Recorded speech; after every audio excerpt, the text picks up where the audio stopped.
Well, today we're ending our meeting, which we had together, which I hosted.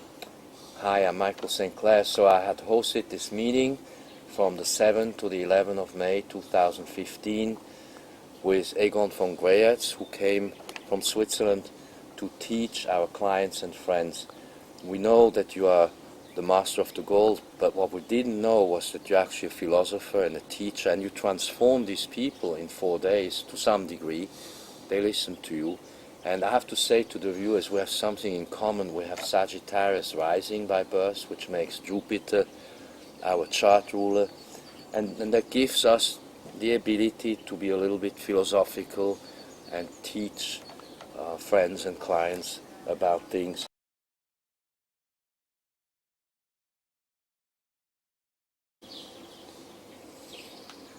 So, Egon, we were discussing these challenging and interesting times to come into 2045. That's true because of this super alignment.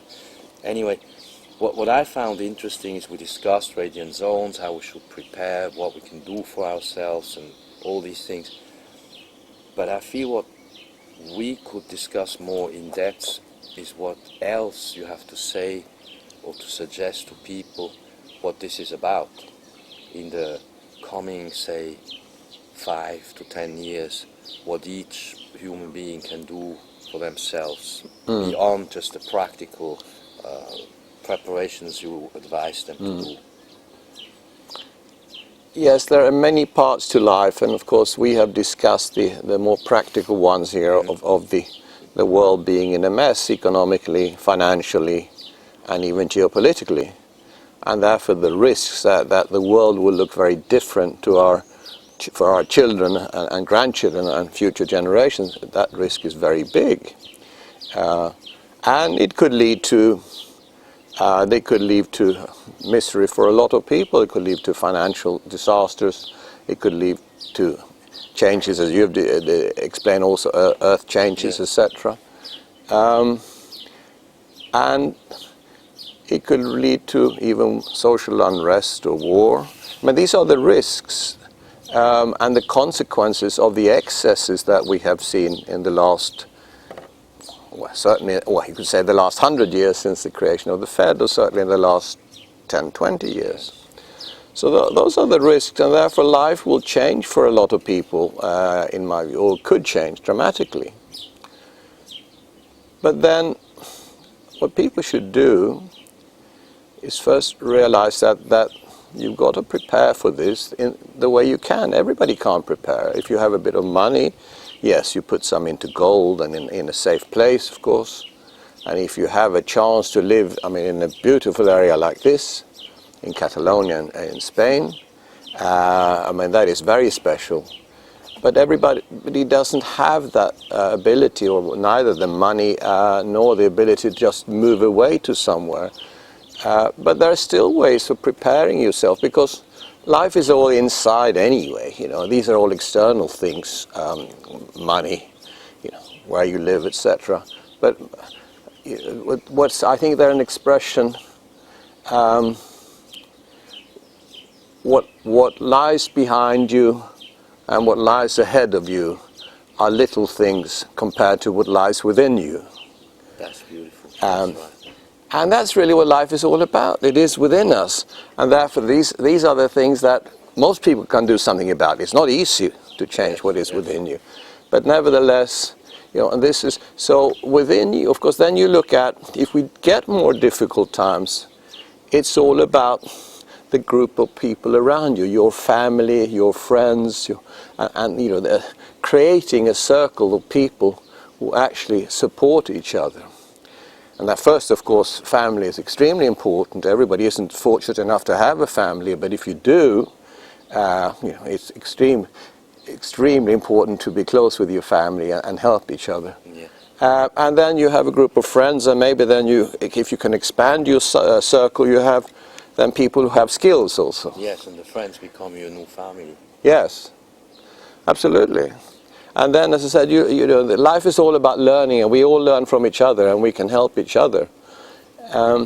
This is very true. You actually transformed some people during this meeting And Ralphie Finn said to us that everyone changes everyone in such an interaction we have. Yes. And I really witnessed, I want to say that as a host of this meeting, I witnessed and I experienced how you actually transformed some people from within, not just by the knowledge you transferred in a linear manner to their brains, into their minds, but you have affected their attitude to some degree in a positive way. I saw this happening and I found that masterful. I was meant to say that everyone understands that you are way beyond more and different than just an expert and gold practitioner, just as I am actually something else in addition to an astrologer. I just use astrology for timing, but what you did in this meeting was quite astounding. Well, as you know, it's not conscious what I'm doing. It's not deliberate. Yes, so, that's right. so I'm very pleased if that actually happened, of course, and somebody actually got something from that. But we can only be the ones we are, Yes. and that's what if you're honest to yourself, you'll be honest to others also, and that makes life easier, of course. Coming back to these problems that I see we could have for the next few years or longer in the world. It could be a lot longer than any of us can imagine. We have to, as I said, you have to organize this circle around you, and because people have lived in misery or with famine or in war zones their whole lives. And that's not the end of the world. Of course, it's very difficult compared to sitting here in this wonderfully peaceful environment. It's a PowerPoint here. It is, absolutely. It's very good for the soul here. But nevertheless, people have lived in these areas, they have survived, but then this group of people becomes so much more important, of course. Yes, yes. And it does remind me a bit of Viktor Frankl. I'm sure you're familiar with Viktor Frankl's book. The Man's Search for Meaning. He wrote this book after. He had this experience in concentration camps. He was in several, I think, but he was in Auschwitz also, Yes. and his whole family died, and he survived. And so the first half of the book is about how he survived that, and his whole experience was that the people who helped other people the most, they survived the longest, and that's what he was doing. And then he realized that he managed to survive because he wanted to survive and tell the rest of the world about his experience there. And then also, he was a psychiatrist. Yes. And he developed this theory of logotherapy. And this is, the meaning of life, man's search for meaning. And rather than, I'm not an expert in psychology or psychiatry at all, but I do understand the difference between logotherapy and Freudian psychology, for example, which is digging in the past, which Yes. I think, in my view, doesn't lead to anything. I agree with you totally on that. Because life is today and in the future, Yes. and It's this in is the now. yes, it is. We live only now. Yeah, and this is where Viktor Frankl developed this wonderful philosophy about, for all of us, life has a meaning, and we all of us have within us something that we can offer to others. And the secret of your life is really trying to find that. And I think, and that's not everybody can, of course, because it's very difficult. And I think a lot about this, and we're fortunate enough to have, so we have 3 children and we have 9 grandchildren. Mm-hmm. And of course, when your children grow up, you're busy. You're busy with your work, you're busy with also with raising the family, yeah. And you don't have time to study them in the same way that your children. Now, when you have 9 grandchildren, you can look upon them in a different way, and you can see everyone has a personality, everyone has a soul, and everyone has a gift. Yes. And they all have different gifts, And rather for parents and school, rather than stuffing your children with education and rules, etc., it's so much more important, or as important, to actually find what is their meaning, what are they good at, Yes. and how can you develop that, because if schools did more of that, and parents, you would have a lot more happy children than just putting them through school or university, whatever it is. So I find that fascinating, and I think that's one of the most interesting books I've read and experiences is logotherapy, because I do believe in it. Everybody has something to offer. Absolutely. There's a reason. Everyone needs to know why she or he came here, what it's about. And I really couldn't agree more with what you just explained. It's important to find that point, and also what you said about education, I agree with you. I wrote in this tiny little booklet that I did for the meeting that I myself was sort of put through the system. I didn't like any of it, and I think if we want to apply our own sort of philosophy we have, that we should get out of the system, there comes even the point when, like Krishnamurti suggested, or I'm paraphrasing Krishnamurti, that we should be able to self-educate ourselves. I mean, I'm not suggesting we should not go to school, but we should know what that going to school is about, and keep it in its proper place.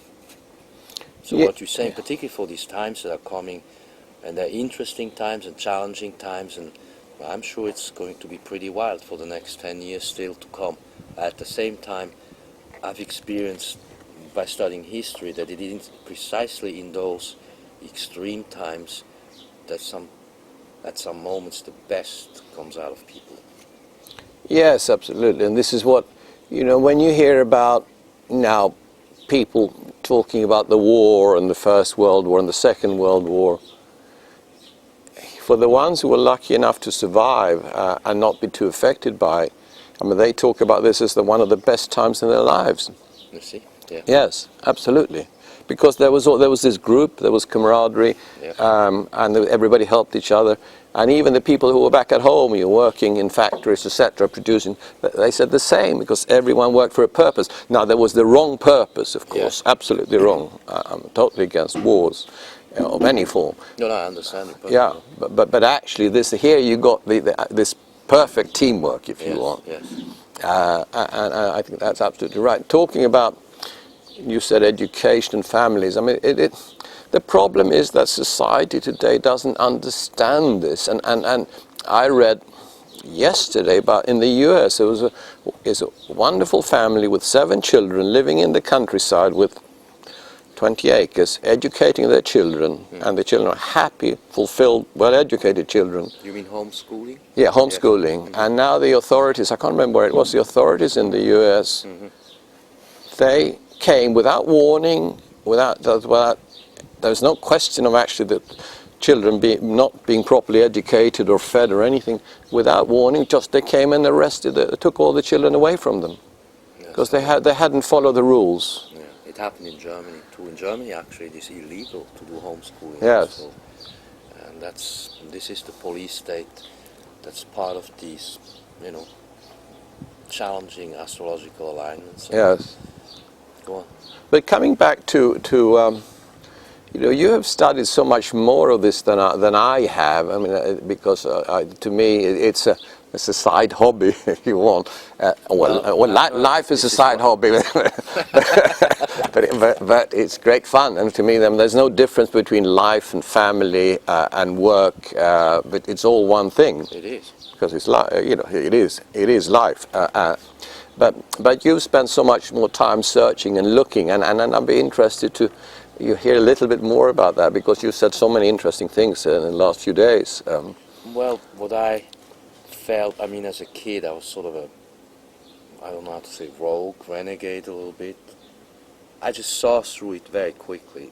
Yes. I just thought, get me out of here, I don't need this. I felt it was a waste of my energy and time, although I did then volitionally go to the Swiss Army officer school and all that, because I felt actually this is where I'm going to get the best education of all, because it was a practical leadership management school, and a technical school and all the rest of it. But I observed via my clients later what's going on. Through my clients I hear stories from literally all over the world. So I'm in touch with many cultures: Japan, United States of America, Canada, South America, Europe. I speak some languages, so I see what's going on via the prism, via the viewpoint of the clients and friends. And this is why in my book and in the things I share with people, I'm saying, okay, we have a practical level of things about what to do to be well-rounded, well-prepared. The most important thing is our self-education, which goes on before, during, and after the official system education. But I found then, when you apply, in my case, if I apply Krishnamurti as best as I can, it's very difficult to apply, then you can actually get a life and enjoy an existence, let's say, in another paradigm, sort of parallel to the system. Not necessarily outside, you'll still be with one foot inside. If you want to drive a car, you need a license plate. If you want to travel, you need a passport, of course, and so on. So I'm not suggesting any funny thing, but you can do both. You can live your destiny, create your life, while being unaffected by the system as best as possible. This is not easy stuff. This is a whole art, actually. This is the art of the future now. Because the next 10, 20 years, to some degree, they're not going to be fun, particularly in the Western world, if they're trying to enforce these ridiculous control rules. And I always say to my friends and clients, there's no fear in this. We don't have to be worried about these controllers. They're just chasing their tails, and eventually they will implode. But we need to use our time efficiently. We need to, you have 30 years still ahead, I might have 30 years ahead, and this time needs to be used productively and constructively. I mean, that's sort of my view. I mean, we had very lively discussions, and I said to my friends and clients who came, I said, we don't have to agree on these things. There were debates, like when you got into it with Mr. Merriman about him saying, well, we could forgive the debt, and you pointed out, well, then what happens, etc. Yeah. So we had very applied conversations and debates, some of which we have on camera. But anyway, I'm saying in short, we have to use our time carefully and efficiently to achieve what we came here to do, to accomplish our mission. But isn't that becoming more difficult for people? Again, I'm not. Yes, it is. I'm not a student of these things, but I am aware of that the Earth's magnetic field is weakening constantly. That's correct. Which means we're all less grounded. Yes. And I think you can see that in people. People are now more restless, and they're more stressed. They are, everybody has their machines or television, or whether it's children's television or for adults. You can only stay with a camera on one thing for a couple of seconds. You have to switch. Yes. It has to be instant gratification in Yes. all areas of life, and that is because I think we are less grounded. So it's more difficult to do something about it, because there are actually things changing in the earth. Yes. So maybe you must have studied this. Well, this is true. It's because this is why I want to be in nature, in PowerPoints with high energies, and Catalonia is one of them. We know many more around the world, and we move around the world, do meetings. The point is, yes, the electromagnetics are changing. That is quite clear. That's part of the Earth's changes. That affects the circuitry internally, obviously, because we are as above, so below. That's clear. And yes, people have no more attention span ability to focus, concentrate, learn, and teach. It's the same, learning and teaching. But that's for them to figure out. I mean, you do what you can, I do what I can. I always say to people, somebody asked in the meeting, well, what can we do about it? I said, well, you're okay, you do your job, we'll do what we can. But this is a challenge. Earth changes, the magnetic field changes, the electric changes. I always say the whole cosmos is electric, and we're going to find out now with the new physics coming and the new technologies. We're going to have a lot of breakthroughs of the positive kind, but coming like through a tunnel into a warp drive of changing frequencies. It's all about frequencies and energies. We're going to a completely different, it's hard to explain in words. We're going to a new energy during the next 10, 20 years. And we have to know that this is happening for sure. I mean, we know it when we look back 10 years. And so we have to adapt to this. And that's not easy. The only thing I can suggest to people is use their intuition. I don't have a better advice. Yeah. Become aware of it, and then you know. Krishnamurti always says, if you're conscious of something, there's your change. So I mean, that's how I work, and I agree with you. This is a tough one for many people, and for children too. Yes, very difficult for children.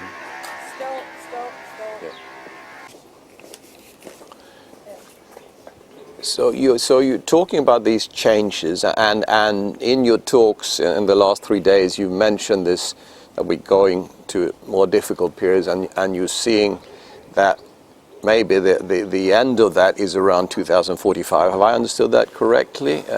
Yes. Okay. We're going through phases. I brought our friends and clients through a phasing. So we have a first phase, beginning in 2021. With the alignments we discussed. I don't want to bore people with alignments anymore. And then 25, another very important one.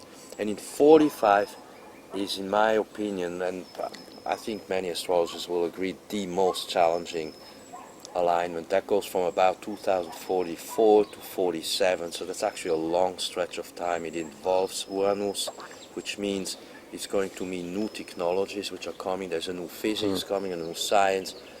I mean, new everything. It can also lead to complete social changes into a new world. I think it's on the positive side, because I'm like you, a Sagittarius rising, generally speaking, constructive, optimistic, and confident. But I mean, going there is going to be a tough one. I mean, we have to be clear, I'm realistic, this is challenging. The electromagnetic fields are changing. This is affecting the circuitry of the brains, the people's behavior, their thinking, lack of attention span, the children and the adults. Everybody's acting up under these frazzled energies. So what I'm saying is we're coming into new frequencies, and we as human beings on this planet need to know this. I'm saying, to apply Krishnamurti, when we are aware, the change is built in. When you're conscious, that's all you need to be. Then everything is automatic. It's action without thought. But yes, it's a tough one. But I see the solutions, like we discussed. Of course, as we said, 2045 is a long way away, and life is today. And we've been talking about, I'm a total virgin in astrology, so I'm fascinated and interested, and I have had my birth chart explained to me, and yes, we did some interactive astrology with our friends and clients, with 3 astrologers here. It was fascinating. And I was asking them, well, you told me who I am, but not, I think I knew a lot of that. That helps when but you know yeah, you know yourself, yes. But then, of course, I asked the question, so are you saying, because everything was there and the minute I was born, everything could be said about me, so does that mean that everything is predetermined? And sometimes I have some sympathy with that. A lot of things in life are predetermined. On the other hand, I don't have sympathy with it, because if you accept everything as it is, then nobody can change anything. And I'm a great believer in, especially when we go through the more difficult times, or if we do, and when we do, that life is all about learning, and I think that's what keeps me going. Yes, that's a Sagittarius rising. Yes. Right there. Student, teacher, you're an explorer, yes, a searcher. yes. I see that you're a searcher. Yes, I'm a searcher, and I love learning new things all the time. And I think, and I do believe that in a limited way, and if you ask my wife, it is very limited. But you can, or I can change myself, and I can try to progress and change things that are less good, and improve things. At the same time, learn a lot of new things. So life is this. I mean, I'm a great believer that I will call it genes. You will call it my birth chart, maybe. That they are dominant. So the other part is a lot. It's the same, in my opinion. The genes, the astrology. There's an inscription there in your code. Yes. Because you're from the stars. We are from the stars. So the stars.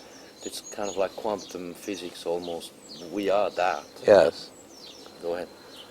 Yeah, so as I said, because of that being so dominant, and since I was told that with my birth chart, and I believe the same with my genes, of course the other part becomes more difficult. But that's the fun part, and that's a challenge in life, of course, the other part. You know, even if it's a smaller percentage you can influence, it's still, I think, the most exciting. But it is, I can see that. You have to be able to see yourself before you know what to do with yourself. Yes. And of course, everybody hasn't got that gift either to look at themselves. If they did, life would be a lot easier for many people. Yes, we would not have any wars, we would not have conflict. See, the wars, all that, the future, the problems we're living now, the future is that man is in conflict with himself, herself. Yes. That's Krishnamurti. Everything that you've just said is actually Krishnamurti, in a Yes. way, because you know this inside, genetically, and it shows a little bit in your astrology that you know that. Maybe you say a couple of words about Krishnamurti, because I never heard the word before I came here. So, I'm sure most of your viewers will have seen that. Yes. But well, some of my clients and the readers of my books, they know I studied Krishnamurti now for maybe 10, 12 years. He used to come to Sanan in Gstaad every year. He was a teacher from India, and he lived in California. He used to teach in London, in Brockwood Park, and in Sanan. He had his tours, and in India. And he told people to transform. He said, why don't you change? What is it about you don't want to change? Mankind, people, they just carry on. And anyway, he said, when you're aware, you change. There's action without thought. And he said that, it's my most favorite statement of his. He said, only an empty mind can see clearly. And one of his best students in the application was actually the martial artist, master Bruce Lee. And Bruce Lee sort of transformed the saying, and he said, empty your mind, be like water, my friend. So that's Krishnamurti in a nutshell. And he used to come to Switzerland once a year in summer and teach in... I know Sanan very well. Yes. I know Sanan. I mean, he had talks. He wasn't teaching people. In fact, he said, you have to figure this out for yourself. Yes. And he even said to people, when he used to see the same faces during 10 years, he said, what are you doing here? You should have figured it out. And he knew faces. Right. He was a genius, Okay. Yes. Oh. But you know all this anyway. That's amazing that you say you did not know of him, but everything you just said was basically Krishnamurti compressed. Yeah, it's interesting. Obviously you live it. And when you then mention Sanan, which where I've been many times, then the circle is closing. Yeah, very interesting, fascinating. It's a small world. Yeah. Well, did you have any other piece of advice, wisdom for our friends? Well, the only advice I would say, and it might sound too simple, but enjoy life, because life is too good not to enjoy, and of course we know if more people understood that giving is the best way of enjoying life, giving to others. I think that if people understood that, it makes life so much simpler, rather than just taking and taking, and you don't, you give, but of course, and then you don't have to. Buddha said you don't have to accept gifts that are not well-meant gifts. You can refuse gifts, and then you can let them stay with the giver. Yes, that's well said. So, because some people give things that you don't want to receive. I mean, I'm talking about negative things. Yes, absolutely. But if you shouldn't take. It's nothing to do with you when people do that. It's the other person who has the problem. So I say, therefore, giving is a wonderful thing, and also we've given a lot here during these few days, and we have received a lot, and it's been the most fascinating few days for me with a combination of finance, economy, Merriman cycles, and trading methodology, gold. Yes. But overall, it's been an extremely warm and loving atmosphere, and I thank you for organizing all of this. Well, you're more than welcome. I was very honored and really grateful that you came. Thank you so much. Thanks so much. Thank you. Thank you. Thank you. Thank you.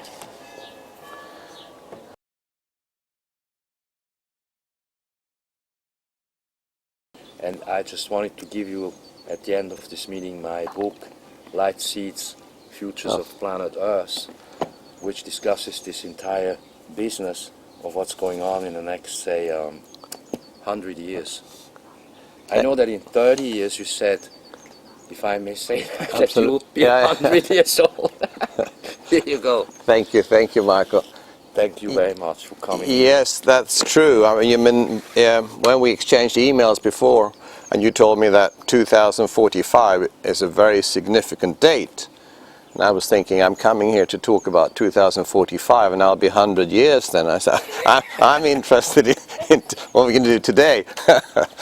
But thank you so much for this gift. It's been the most magic and interesting few days I've had for a very long time. It's been in a mixture of philosophy, friendship, and learning. So I want to give you a little bit of a token of it's both gold and Swiss chocolate. So between two Swiss, it couldn't be better. Thank you so much. Thank you. Thank you, Michael. This is good. This is, are those the 400 ounces? Almost. Yeah, they are 400 ounces. That's how the LBMA guys look like.